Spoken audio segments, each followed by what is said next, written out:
আচ্ছা ভাইয়া, আমি ওখান থেকে 2টা নুডলস নিয়েছি, দেখেন তো কত হলো এখানে। 2টা নুডলস নিয়েছেন? এগুলো তো অনেক দামি নুডলস। আচ্ছা আপনি 60 টাকা দেন 2টা। এই যা, আমার কাছে তো খুচরো শুধু 30 টাকা আছে ভাই, তাহলে আমি একটা নুডলস নেই।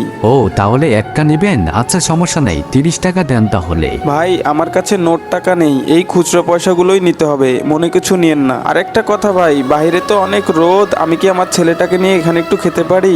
আরে হ্যাঁ তাই তো, বাইরে তো অনেক রোদ। আচ্ছা সমস্যা নেই, ওই যে ওই টেবিলে গিয়ে বসে খান, সমস্যা নেই, খান। ধন্যবাদ ভাই আপনাকে। এই চিন্টু বাবা, তাড়াতাড়ি খা, আমাকে আবার কাজে ফিরতে হবে। ভাই সামনে যে কনস্ট্রাকশনের কাজ হচ্ছে, আপনি কি ওখানেই কাজ করেন নাকি? হ্যাঁ ভাই, ওই যে সামনে ডান পাশে যে সাইডটা হচ্ছে ওখানেই। ও আচ্ছা, তো আপনারা দুপুরে ভারী খাবার না খেয়ে এই নুডলস খাচ্ছেন কেন? আসলে ভাই এর মা হাসপাতালে ভর্তি, অনেক টাকার প্রয়োজন, তাই কোনো মতো খাওয়াটা চালিয়ে নিচ্ছি আর কি। ছেলেটার তো অনেক ক্ষুধা লেগেছে, ওর অতটুকু নুডলস দিয়ে হবে? নুডলসটা খাক, যদি খুব ক্ষুধা লাগে আমি বাহির থেকে একটা রুটি কিনে নিয়ে এসেছি, তাহলে রুটিটা খাবে এখন, সমস্যা নেই।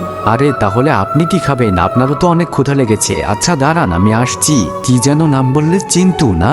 সমস্যা নেই, তুমি পেট ভরে খাও, আমি আরো নুডলস নিয়ে এসেছি। ভাই আমার কাছে তো 1 টাকাও নাই আর। ভাই আপনাকে এটার জন্য কোনো টাকা দিতে হবে না, আপনি খান, সমস্যা নেই।